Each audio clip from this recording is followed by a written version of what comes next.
Hey, happy Wednesday, everybody. Welcome to our Thriving Lives podcast, to our weekly Zoom call. Tonight's topic is going to be on the life cycle of dieting. I was trying to find a fun, kind of clever name to kind of go with this. So it was either that or the seasons of dieting that we kind of go through. Um, so essentially, how we'll kind of start with this is, the broken dieting lifestyle is what most people know and live despite countless efforts to kind of break that cycle. Sadly, a lot of this is going to kind of sound familiar to our listeners here. So you get to the point in your life where enough is enough, and for everybody there, your motivations, your reasons for starting to trying to lose weight. You find whatever that motivation is. So whether that's you don't like the number of the scale, you feel tired all the time, your confidence is down, you loathe and just hate getting dressed before leaving the house, whether that's for work or for a social gathering or something like that. Whatever your catalyst is, though, you decide to lose weight ultimately. And your path to lose that weight would look one of hundreds of different ways. Maybe you tried keto, maybe it was Slim Fast back in the day. I don't even know if Slim Fast is still around. Shakeology, I know I have a couple of clients here that have done that. Intermittent fasting, while that's not a super drastic change, it's still a focus that people can obviously see results with. Insert whatever fad dieting approach you've tried, or maybe it wasn't even a fad diet. Maybe you were just trying to be more mindful and make cutbacks on eating processed food, maybe eating out less. And maybe that was a gradual, changes that you made in getting to the point of losing that weight. You ate less and you exercise more. And you continue this approach until one of a couple different things happen, whether that was you finally reach your goal weight or your goal look, clothes started feeling better. Maybe you were a big motivator for you was to get ready for this vacation coming up, getting ready for a big milestone birthday, getting ready for, a family, or maybe not family, but a school reunion of some sort. Whatever that reason was, you eventually got to that goal. And I can sit here and say that maybe the way that you got there wasn't the best route, but regardless, you got there and you conquered that goal. Now here's where people kind of get stuck at. You either choose to live there with whatever you did to get there. So let's just say you were eating less and less and less, and you just continued cutting out calories, cutting out meals until you got to your goal weight. Well, then you get stuck in this purgatory of dieting where you don't want to eat more because you don't want to gain that weight back. But now you're restricted to X amount of calories because that's worked to get you to this point and it's working to maintain. But now you don't know where to go with it. So then you get stuck in this point where it's, do I continue just eating the same thing forever? Do I eat more and kind of try to overcome that fear of gaining some weight back? Or you end up probably doing, the first thing where you just try to live there and stay there. And then something happens, whether you finally get to that goal or you get to that vacation date, or maybe, a holiday pops up, whether that was, July 4th, or maybe you were cutting going into Thanksgiving or whatever, whatever time period during the year looks like, and then you fall off. Or you just get to the point of saying enough is enough. Like I'm tired of this cutting. I'm tired of being restricted. And maybe you just want to give yourself a week or 2 weeks of kind of freedom, but then it's really hard to get that back. And so that's essentially kind of the cycle that people get into. And it's this broken cycle where they cut, and then they go on a binge, or they get to the point where they say screw it for a little bit. And then before too long, it's been months before they even got, back into the gym or focus on their diet or whatever their habits were that helped them kind of get to that point. And so the optimal way to do this, this is a bodybuilding approach, but it works with anybody and everybody. And that's called the reverse diet. Right here on this call, Krista and Kaylee, you guys have been crushing reverse diets probably the past 6 months, give or take. The reverse diet is super, super important. Again, I started off by saying that this is what a strategy that bodybuilders will use. So the same thing is applied to a normal person. A normal person just trying to lose weight is you cut, and some of the side effects of losing weight and of eating in a calorie deficit and burning more calories than what you're intaking is your body starts down regulating all of its basic systems. So your sex hormones, your thyroid, your metabolism, all these different basic functions of your body start down regulating, especially a female's body, even more so than a male's body. And what happens with that is these things kind of get out of whack, and then that weight loss kind of gets harder with it. Well, so if you just live down there at that lowest weight, at that lower calories for that period of time, all these things are being damaged as a side effect of that lower calorie intake or that lower micronutrient intake. And so that's where we don't want to live at this point where, hey, maybe you did it wrong and you ate 800 calories for months on end, and that's not necessarily wrong, but at the same time, it's doing a lot of damage, even though you are trying to, you are successfully losing that weight. But so whether that was the approach that you did or whatever the other approach was, is we don't want to live in this calorie deficit, being super, super restricted. If you're doing keto is a great tool for fat loss. It's a great way to control blood sugar, but at the same time, it's not extremely sustainable. You're fully cutting out entire food groups. You're minimizing now your micronutrient intake from fruits and veggies. Maybe not so much in veggies, but at least from fruits. So again, those things are not sustainable for the very, very long term. So once we get to that goal, whether it was, the pounds lost, the look, the feel, the big special occasion, the big event, whatever that was for you, is now we want to slowly start titrating things back up. We want to slowly start integrating more and more calories on a very gradual basis. I always use the analogy here of like a bonfire in your backyard. You don't want to take a very small flame that you just got going and toss on a giant log, because it's going to stamp out that fire. Instead, we want to stoke that fire. We want to gradually add to it, and so that fire gets bigger. That's your metabolism. We want to gradually feed that metabolism so it speeds up. So for the average person who just wants to lose weight, have a better body composition, things of that nature, there are two phases that we'll live in for a while. We'll do the cut phase, and then we'll do the reverse diet phase. So actually 3 phases, because in the third phase would be the maintenance phase. And this is what so many people, they completely skip the reverse diet and they completely skip the maintenance phase. Instead, they cut. They get their goals accomplished by that. And then they end up accidentally gaining weight back. Whether, again, that's you're falling off, you're becoming less consistent with what was working to get you down in that first place, or again, you give yourself that freedom for a couple of weeks that turns into a couple of months of kind of being off plan, and then that weight comes back usually even faster than what it was that you gained it. And so now it's tough. And so now you're just, scratching and clawing just to maintain still somewhat of an initial loss that you first lost, but now you're up 10, 15, 20 pounds incidentally. And now you're kind of stuck. So what we do is we do that reverse diet from that ground floor.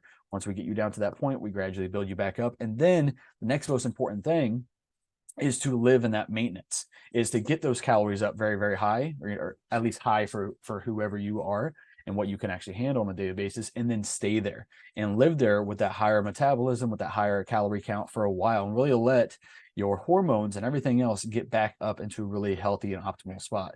And then if you still have weight that you want to lose, if you still have body composition goals that you want to lose, or maybe during that time of reverse dieting and maintenance, maybe the scale did creep up just a little bit. Probably not nearly as much as what it would have if you hadn't reverse dieted.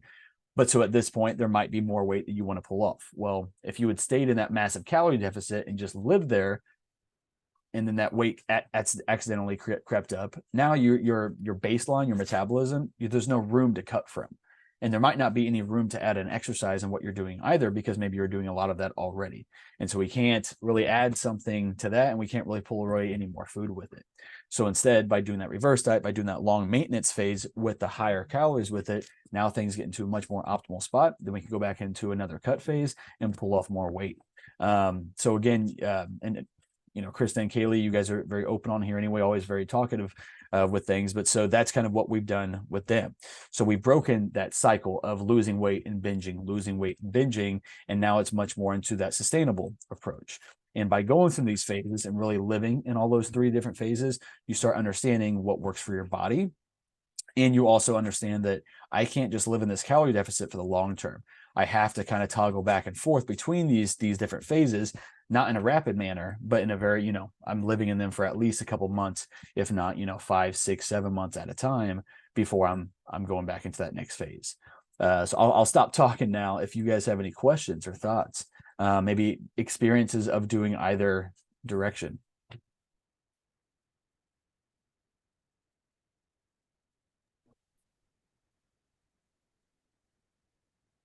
I was kind of interested to hear you say like your systems, and what effect a cut has on the rest of your body systems.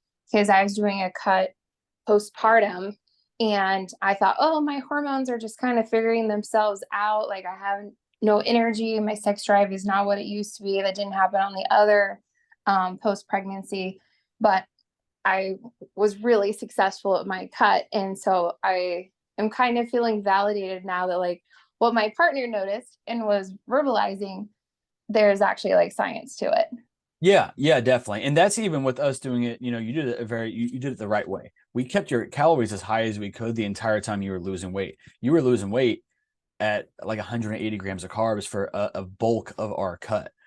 So you were doing a good job with that. So I don't think things downregulated too much, but at the same time, you when we've been in that cut for so long, because I think we were in it for a good chunk of time before we started reverse dieting, and so regardless, if you're losing weight, that means you're in a deficit, and things will start down regulating, especially if you've been in it for a very long period of time. So usually, what happened if we were more aggressive, and really slashing calories, really got things low and things like that. But just the fact of our time length that we were spent in that cut, which wasn't a bad thing, and it worked, and we kept, listening to your body and seeing that feedback. But once we saw things kind of plateau, I didn't really want to take things much lower, and not to mention you had been in that deficit for so long that's when things would even get worse with it.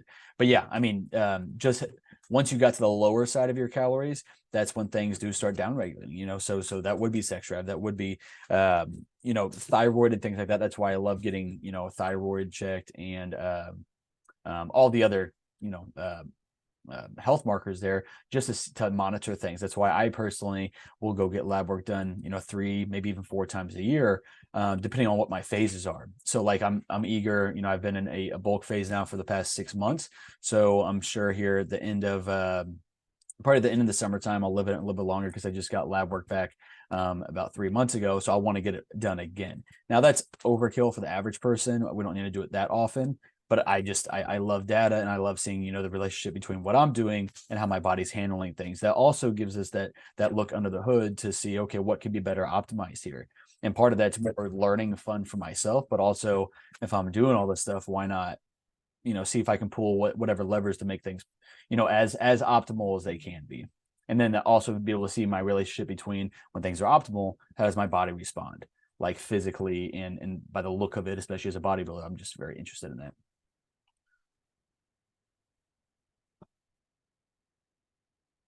Lisa, you put the surprise face. I think that was when I said how many calories Krista was initially cutting at.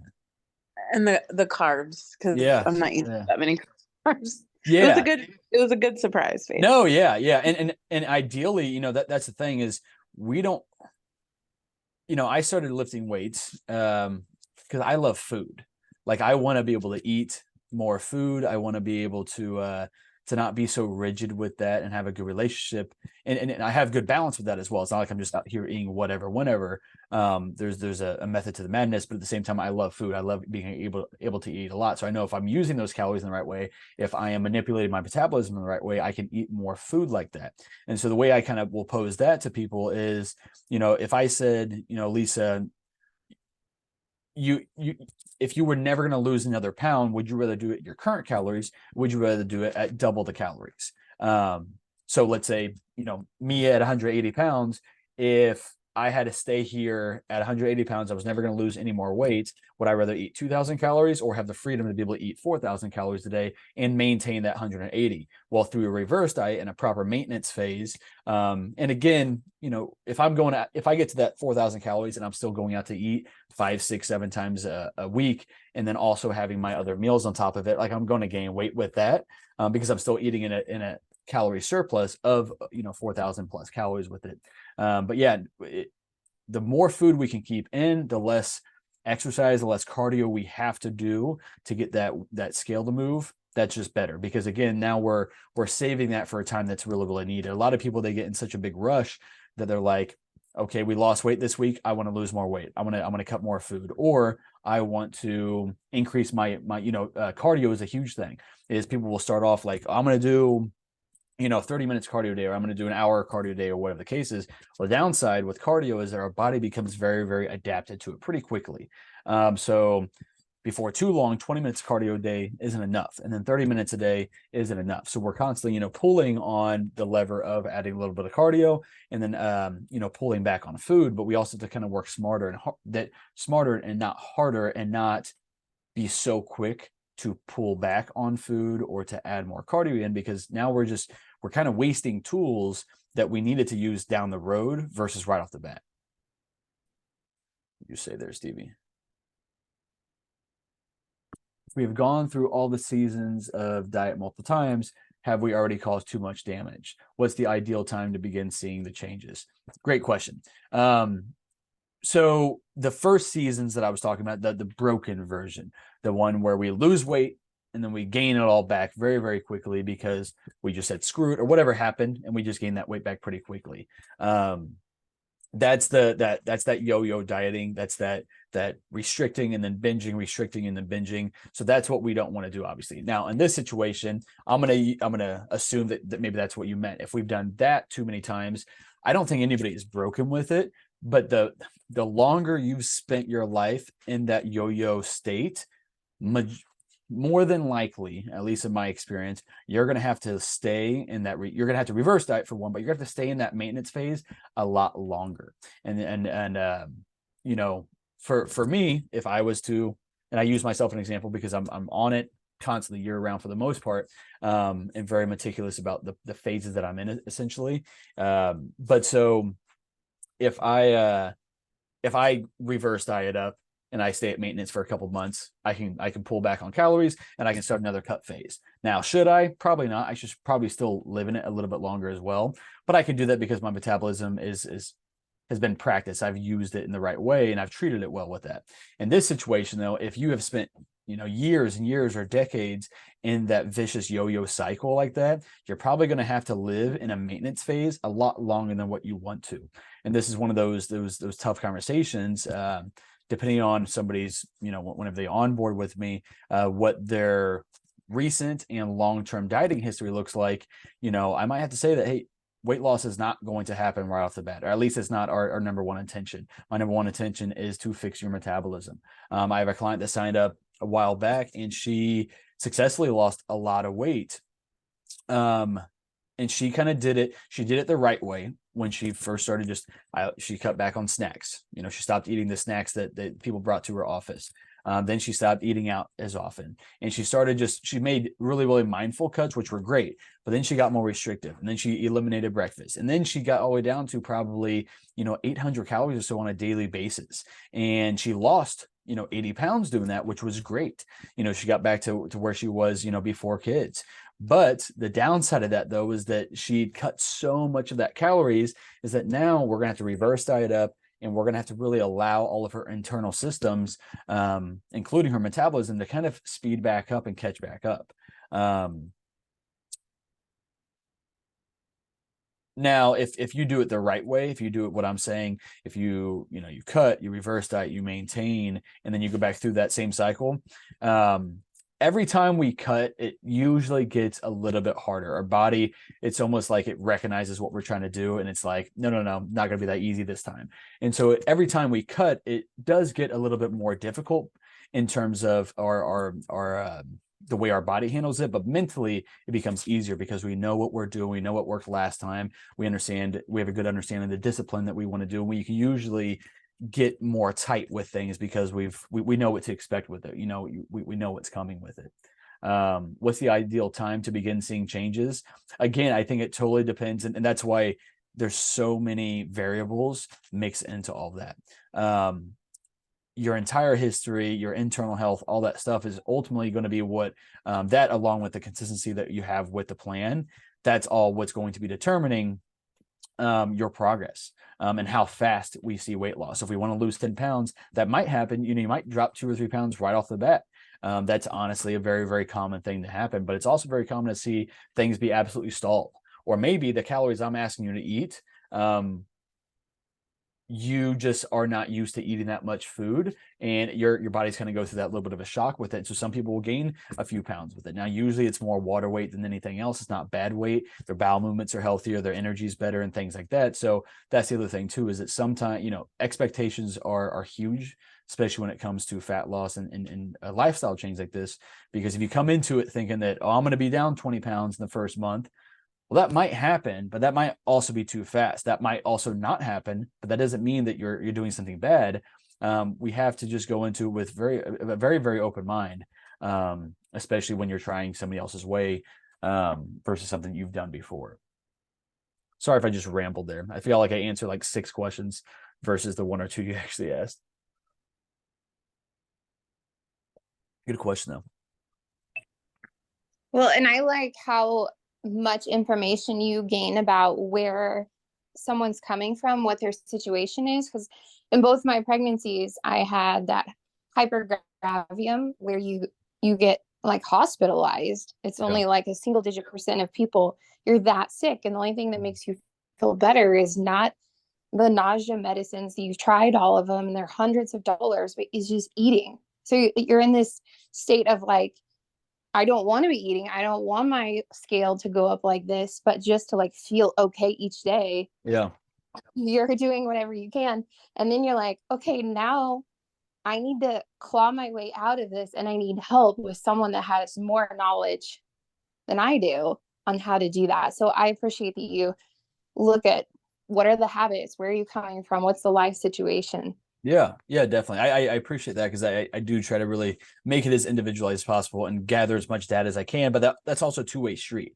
I can ask all these questions, but if a client doesn't want to answer them, or if they don't want to be consistent with that communication with it, then my hands are tied. I can only do what you're kind of allowing with it. But to kind of take your point to another step there, Krista,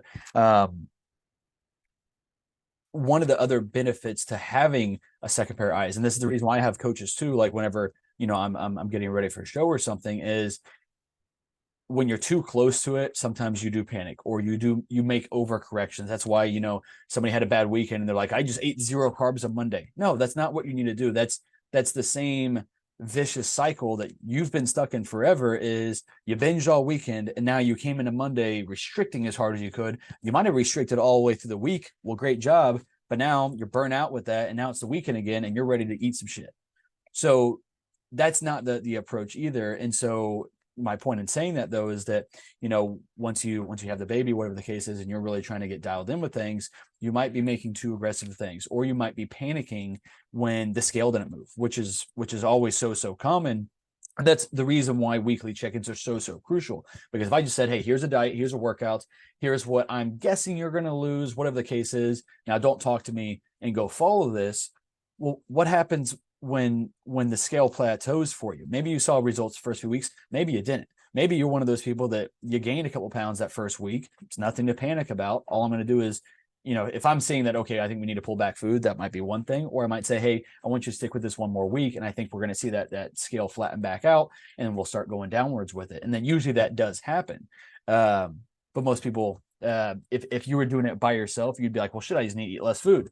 And so then we get into that vicious cycle again. It's like, eat less, do more, eat less, do more, eat less, do more. Well, eventually you can't eat much less without causing really poor, a lot of damage to all those things that we have to then go fix.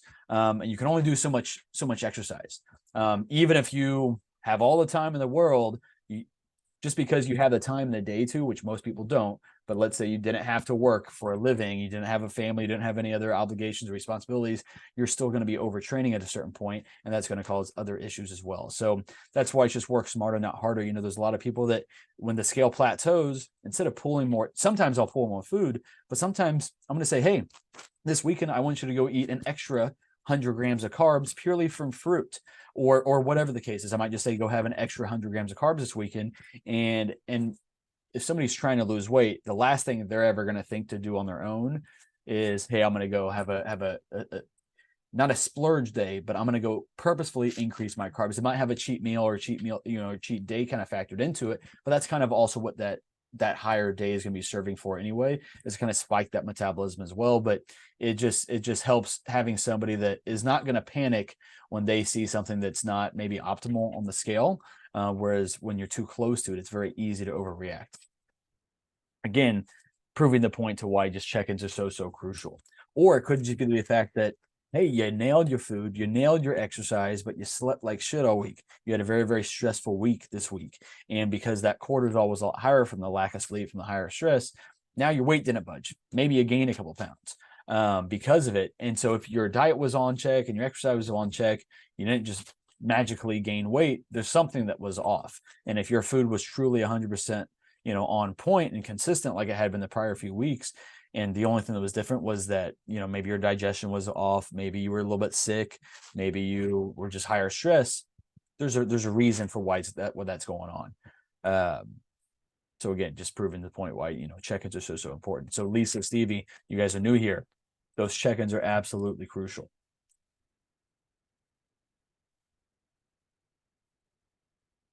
But any I other actually thoughts, think we're going to questions? be looking forward to the check-ins. Good. I love that. I feel like a lot of people are always looking forward to those check-ins until they have a bad week, though. So that's the biggest challenge. When you have a shitty week, those are by far the most important weeks to. Those are not the weeks to go and hide and say, I don't want to talk about it.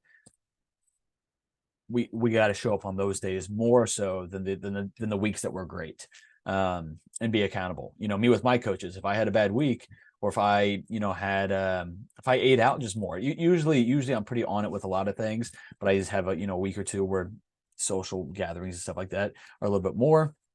And with me being a bodybuilder, when I'm in prep, I don't partake in any of that. So I'm out of prep. It's important that it's important that I show to my wife and to my friends and my family that I'm here and I'm present with this stuff. So when I kind of live those things like that, I don't really want to go check with my coach and say, hey, the scale's up 2 pounds this week. But I know he's not going to panic. I know I'm not going to panic and then go and drop all my food tomorrow, the next day. I'm going to stay patient with it, just get back on track. And that's really all we got to do. So I look forward to see you guys on check-in day. What is your thought and opinion on supplements? L-carnitine, reds, greens, as we're talking about like gut health and Yeah. So the first thing I would say with especially since you brought up gut health, is we want to start with the basics. I want to make sure your sleep's on point, your water intake's on point, and your nutrition habits are consistent. We want to kind of cross over those first, those big dominoes first, and make sure that those things are in check. Supplements are very, very helpful. And you'll hear me talk about this a lot, is our hierarchy of needs. I've done just sole podcasts on that. And so that starts with sleep and stress management are the very, very top of that hierarchy of needs. If nothing else is going to go right, we want to try to do our best with keeping those two things optimized as most as we can. So that's keeping a healthy bedtime routine, keeping a healthy, wake up routine, staying in a good cycle with that stuff. And then obviously moderating stress in a healthy and positive way. Being able to recognize those stresses, put a label to it, and then handle it in a healthy way versus an unhealthy way. Then the second thing on that hierarchy of needs is controlling our nutrition and water intake. Water intake, in my opinion, is by far the easiest things for any of us to control. And I'm not going to get into my normal rant with it, but we live in America. We got access to clean drinking water. I mean, even though our what comes out of our normal faucets at home, it might not be the most optimal water, it's still better than a huge chunk of the entire world's population. So take advantage of that. That should never be something we're lacking. And if you hate the water or the taste of water, then you are just a very irritating person. Drink your goddamn water. But aside from that, though, the nutrition side of things, control that. Third on that would be exercise. Supplements would be fourth. So we want to optimize the first three things first. Now, of course, we can add in supplements from the very, very beginning, but just keep that in mind that those supplements are filling in the missing gaps for what everything else isn't. L-carnitine, fantastic supplement though. Reds and greens, I have kind of mixed feelings on it. A lot of those greens powders, those veggie powders and stuff like that, they're just known to have higher levels of like heavy metals in there. And that's not necessarily purposeful. It's usually just the way that the stuff is processed. You are getting quality vitamins and minerals out of it, but you're still kind of also overloading your kidneys with those heavier metals and that type of toxins that they then have to kind of filter out. But with that said, though, good things as well. If you notice improvements with them, then go for it. In terms of supplements, though, so I haven't built out your guys' programs yet, of course. But when I do go to do those over the next couple of days, supplements will be a part of that diet plan that I will kind of build in and recommend some really, I always start with just the basics. Unless we have like lab work right off the bat, or we have, digestive issues that we know about right off the bat, that I know what is going to help optimize those things and fix them. Then usually I just start with the basics. We start with all the other changes, and then we'll go in and make, more specific supplement recommendations. Getting what lab work done is one of the best things you can do, though, to really, that's what's going to inform us even more so on the supplementation side of things, is what are our labs showing? Good question, though. Good questions tonight, ladies. Appreciate you guys all being here. Yeah, Krista, what's up? I was going to kind of circle back to what you said about how important check-ins are, and then not living and dying by the scale, because I would fall into this trap of, oh, I'm going to check in on Thursday. Oh, well, let me see what the scale says on Friday. And then if it's better, I'm going to check in on Friday. Oh, well, maybe I'm working really hard. Maybe the scale's going to be better on Saturday, and that'll be my check-in. So it just keeps getting pushed back, because you think, I'm going to continue to improve. I'm going to continue to improve. My check-in's going to be better. But you almost have to make like a pact with yourself of like, okay, I'm routinely going to check in at this time, regardless of what the deadline is. Like if the deadline's Friday at noon and that doesn't work for you, like my lunch is at 1. And so, okay, I've already missed that deadline. So I'm going to need to do Thursdays and not like allow myself to keep going. Maybe the next day it's going to be a little better. Well, so and I like usually those reminders. And usually it's even worse, because usually, I mean, not in your situation, but people have a bad week and they're going to say kind of the same thing, is like, you're in your situation, you might push it off to Friday or to Saturday. Whereas other people, they'll say, oh, I had a bad week. I don't want to talk about it this week. I'm just going to commit to crushing it next week so I can have a good check-in. And almost, I would say probably 99 times out of 100, you end up having the same shitty week, if not worse than what you did before, because you didn't do the hard part to sit down and be accountable with it. That's obviously not you, Krista, but that kind of, sparks that thought with it, though. But you're 100% right, though. Still checking on Thursday. And hey, if you think that the scale is going to be lighter, if you think that, maybe you went out to eat and you had a cheat meal on Wednesday, even though that's the one thing that I would try to control, is ideally, if we can plan ahead for it, we don't plan our cheat meals for the night before, just because it's a variable, and I don't know exactly what that cheat meal looked like. I don't know how much calories was it. Was it really high fat? Was it really high carb? So there's just other variables to kind of go into it. So that's why I always say, if we can, check-in days on Thursday, let's try to save our cheat meal for Friday, Saturday, Sunday. I think that's usually when most people want to do it anyway. It gives you something to look forward to all week, while you're in work mode and your schedule and your routine. Go ahead and crush that as best you can. But also, like for me, I like to save that for, a date night with my wife, or if I'm seeing, friends and family on the weekend, then I'm reserving that cheat meal for then.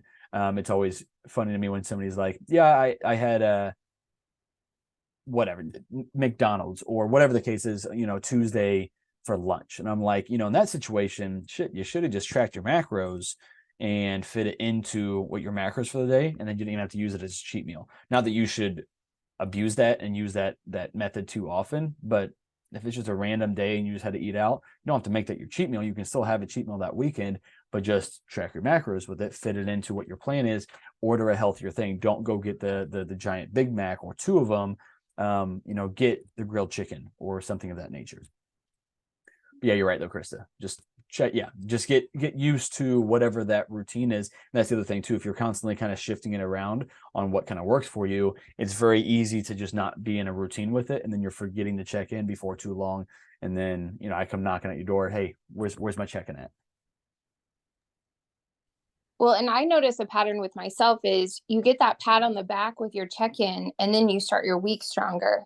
Mm-hmm. And then your motivation starts to wane through the week, and you're like, oh, another check-in's coming, and I'm going to get that energy. I'm going to get that boost again, and then start off the week strong again. So it's nice to have that cycle too, for people to have that.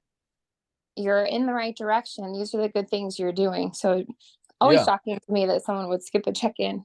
Yeah. Me too. And it's more so almost for the financial reason. Like if you're paying for check-ins, if you're paying for the accountability, if you're paying for the whole program, I'm going to use every aspect of it that I can and try to squeeze as much juice out of it as I can. So that's what I expect people to do as well with it. So you're 100% right with that. And honestly, I've made a couple frustrated posts over the years with it. One a handful of months ago. It's it's just doing a giant disservice to yourself. And, my job is to hold you accountable, but with this being online, I'm not coming to your house to get your check-in. I'm sitting here in front of my computer waiting for your check-in. So you have to at least take that one step to do that part. But like you said, though, I mean, usually in what most people consider a bad week for them, they're focusing on one negative. They're focusing on one bad meal or a couple bad meals or one bad aspect. Maybe they just didn't do exceptional at. But they did a lot of other good things as well. And by not checking in, I don't have a chance to give you props that. I don't have a chance to tell you to give yourself grace and just to bounce back. I don't have that chance to see a problem and try to provide a solution and, positive feedback with it. You're taking that opportunity away from me to actually coach you, and you're taking the opportunity away from you to be coached. And that's just why it's super, super important though. But yeah, good points, Krista. I appreciate it. Well, ladies, it was great talking to you tonight. Lisa, Stevie, thanks for being on here before you even get rocking and rolling with the program, because we're not even starting until Monday. But I love your dedication and being on here together. It also helps doing doing this with the best friend as well. So yeah, be on these as much as you can. But if you can't for some reason, then you will be sent the and I posted in the community group, but I don't think you guys are in those yet. I'll be adding you in the next few days. But anywho, though, I appreciate you guys all being on here. Hopefully this was helpful to you. If you haven't gone through a reverse diet yet or things of that nature, understand that we will all go through it. You all should go through it. It should be a part of a dieting approach. When I say dieting, I don't necessarily mean that in just a fat loss phase. Diet is what you eat. Yeah, Stevie, you said drink your GD water. You are 100% correct about that. But yes, anyway, though, you guys have a wonderful rest of your evening, your Wednesday evening. Everybody else have a great Monday and start to your work week. I will see you guys all on check-in day. Have a good night, guys.